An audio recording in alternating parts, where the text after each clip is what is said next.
Selamat pagi anak-anak, selamat berjumpa lagi di pembelajaran tematik tema 8 lingkungan sahabat kita, subtema 3 usaha pelestarian lingkungan, pembelajaran 3 dan pembelajaran 4. Nah, di awal ini pembelajaran ini Bu Guru mau bertanya, bagaimana kabarmu hari ini?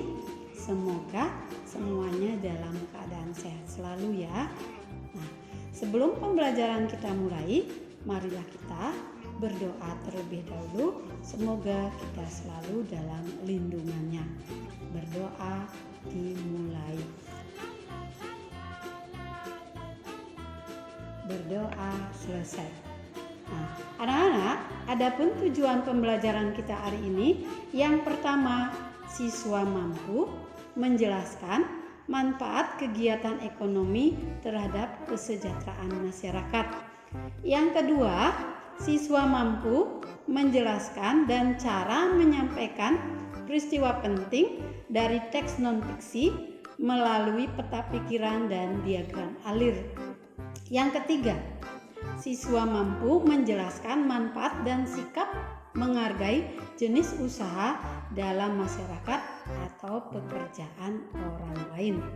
Anak-anak, untuk lebih jelasnya, mari kita perhatikan tayangan-tayangan berikut ini. Baiklah anak-anak, sekarang kita belajar pendalaman materi tema 8, lingkungan sahabat kita. Subtema 3, pembelajaran 3 dan 4.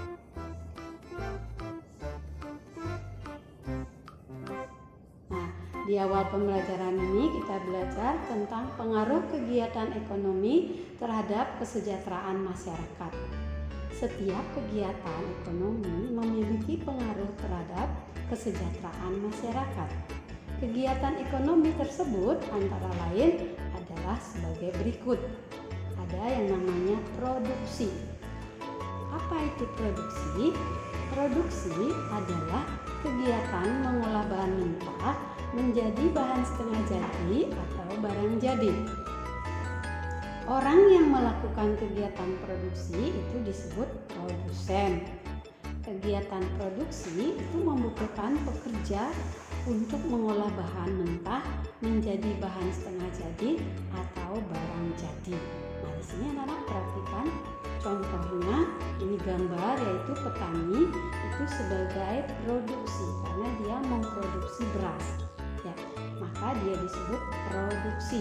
Sedangkan orang yang melakukan kegiatan produksi itu disebut dengan produsen.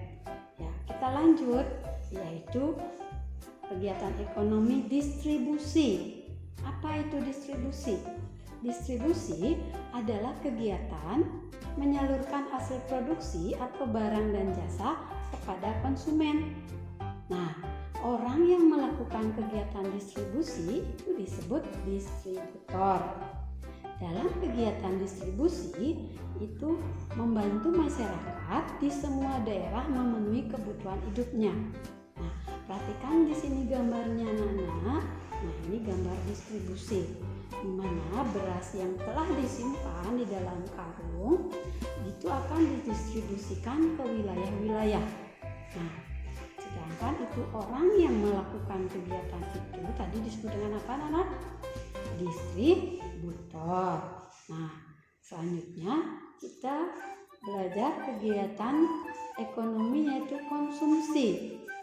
Nah, konsumsi itu adalah kegiatan memanfaatkan dan menggunakan hasil produksi atau barang dan jasa untuk memenuhi kebutuhan hidupnya. Nah, masyarakat yang melakukan kegiatan konsumsi itu disebut konsumen, di mana sebagian konsumen itu harus mengeluarkan uang atau waktu untuk memperoleh barang dan jasa yang dibutuhkan. Nah, di sini perhatikan anak-anak gambarnya. Nah, di sini pembeli itu sebagai konsumen, penjualnya sebagai konsumsi anak-anak ya. Nah, itulah tadi kegiatan ekonomi, ada yang namanya produksi, distribusi, dan konsumen.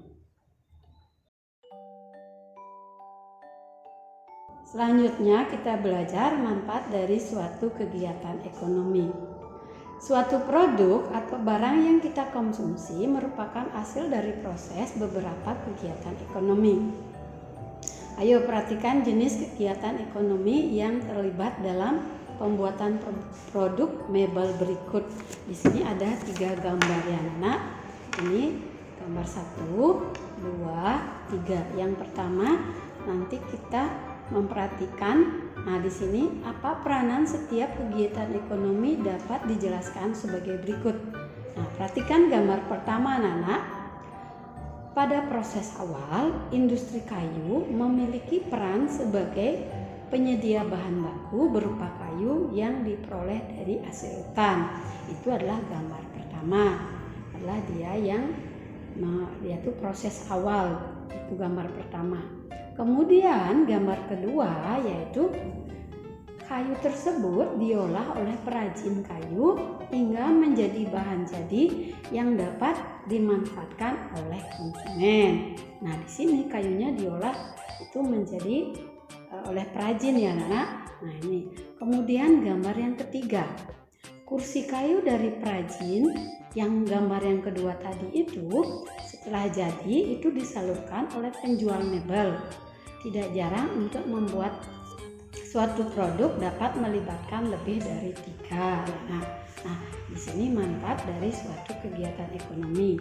Nah, anak-anak sudah jelas masing-masing tiap gambar. Nah, berulang. Di sini adalah menyiapkan hasil pertama yaitu bahannya anak-anak, bahan baku. Kemudian gambar yang kedua situ perajinnya mengolah menjadi sebuah kursi. Kemudian gambar yang ketiga ini adalah konsumen ya anak-anak yang membeli kursi itu yang dijual oleh penjual mebel. Nah, itulah tadi peranan setiap kegiatan anak-anak. Nah, baik. Selanjutnya kita akan belajar bagaimana cara menyampaikan suatu peristiwa penting melalui peta pikiran. Anak-anak masih ingat peta pikiran? Ya, tentu masih ingat ya anak-anak. Peta pikiran merupakan cara mengembangkan kegiatan berpikir ke segala arah dan menangkap ide dari berbagai sudut pandang. Peta pikiran membantu mengefisienkan penggunaan waktu dalam mempelajari suatu informasi. Nah, hal-hal yang perlu diperhatikan saat membuat peta pikiran anak-anak, ada yang perlu anak-anak perhatikan di sini. Yang pertama, buatlah dulu judul atau tema yang berada di pusat peta pikiran.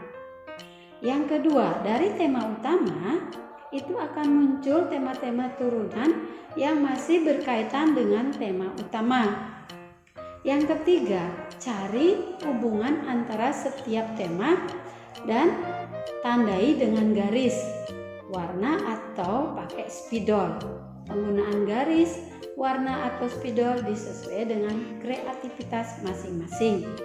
Yang keempat, gunakan huruf besar untuk dapat mendorong kita menuliskan poin-poin penting saja di peta pikiran. Nah, itulah tadi 4 hal yang perlu anak perhatikan saat membuat peta pikiran. Pertama, membuat judul. Yang kedua, tema utamanya. Yang ketiga, menghubungkan. Yang ketiga, yaitu memperhatikan atau penulisannya. Nah, selanjutnya kita cara menjelaskan peristiwa penting dari teks non-fiksi melalui diagram alir. Untuk menjelaskan peristiwa penting dalam teks non-fiksi, kita dapat menggunakan diagram alir. Isi kolom pada diagram alir dapat berupa ringkasan. Nah, apa itu ringkasan? Ringkasan adalah inti sari sebuah teks. Saat menjelaskan peristiwa dari teks, kita hanya perlu meringkas isi teks dengan cara mencatat informasi penting yang kita temukan. Informasi penting tersebut biasanya disampaikan melalui gagasan pokok pada setiap paragraf. Dalam meringkas urutan setiap peristiwa pada teks harus sesuai dengan isi teks sebenarnya. Setelah selesai meringkas, Masukkanlah ringkasan tersebut ke dalam kolom-kolom yang sesuai pada diagram alir. Nah, anak, itu tadi cara mengisi pada kolom diagram alir. Baiklah anak, kita selanjutnya belajar menjelaskan manfaat dari keberagaman jenis usaha dalam masyarakat.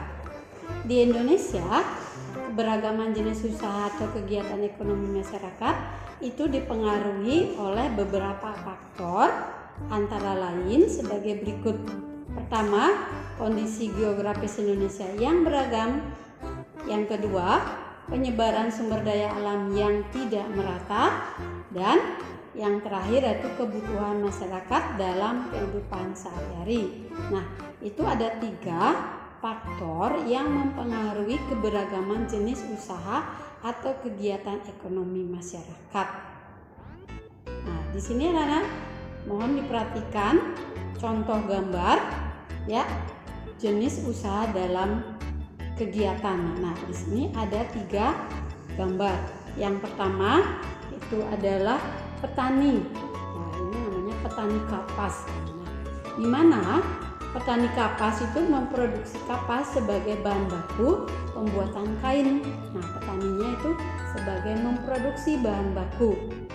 Kemudian bahan baku ini yaitu kapas itu akan diolah oleh suatu pabrik, namanya ini gambar industri tekstil, akan diolah kapas itu menjadi pakaian.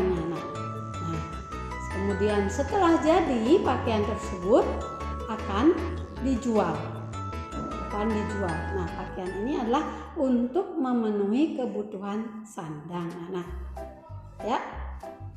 Nah, dari ketiga gambar ini di atas itu menunjukkan bahwa jenis usaha yang dilakukan oleh masyarakat itu dapat saling berhubungan dan saling menguntungkan. Hubungan saling menguntungkan itu membuat masyarakat saling bergantung satu sama lain. Oleh sebab itu, keberagaman menjadi faktor yang dapat mempersatukan masyarakat yang ada di dalamnya. Nah, selanjutnya kita akan belajar mengenai sikap menghargai usaha atau pekerja orang lain. Nah, untuk menjaga hubungan tersebut tetap berlangsung, maka setiap orang harus membina hubungan baik satu sama lain. Hal ini dapat dilakukan dengan cara menghargai pekerjaan orang lain. Nah, berikut contoh cara menghargai usaha atau pekerjaan orang lain, yaitu membayar ongkos angkutan umum sesuai aturan yang berlaku. Kemudian harus juga membayar upah pegawai tepat waktu. Selanjutnya juga memberikan penghargaan atas pekerjaan atau usaha lain dengan mengucapkan pujian atau terima kasih. Dan yang terakhir itu melakukan persaingan secara sehat dengan memberikan kesempatan dan kepercayaan kepada orang lain. Itulah tadi 4 contoh cara menghargai usaha atau pekerja orang lain. Sekian pembelajaran kita hari ini. Nah, mari kita membuat kesimpulan dari pembelajaran tadi ya. Nah, pertama kesimpulannya, di dalam kegiatan ekonomi di dalam masyarakat itu ada namanya produksi, distribusi, dan konsumsi. Dari semua kegiatan tersebut itu adalah untuk memenuhi kebutuhan masyarakat, yaitu kebutuhan hidup masyarakat. Kesimpulan yang kedua, dalam menyampaikan peristiwa non-fiksi itu dapat melalui peta pikiran dan dapat berupa diagram alir. Nah, yang ketiga, manfaat dari keberagaman jenis usaha masyarakat itu dipengaruhi oleh beberapa faktor, di mana faktor geografis, faktor penyebaran sumber daya alam, dan yaitu karena kebutuhan masyarakat lainnya. Nah, demikian tadi pembelajaran kita hari ini. Nah, mari kita tutup dengan doa. Berdoa selesai. Sampai jumpa anak-anak. Dah.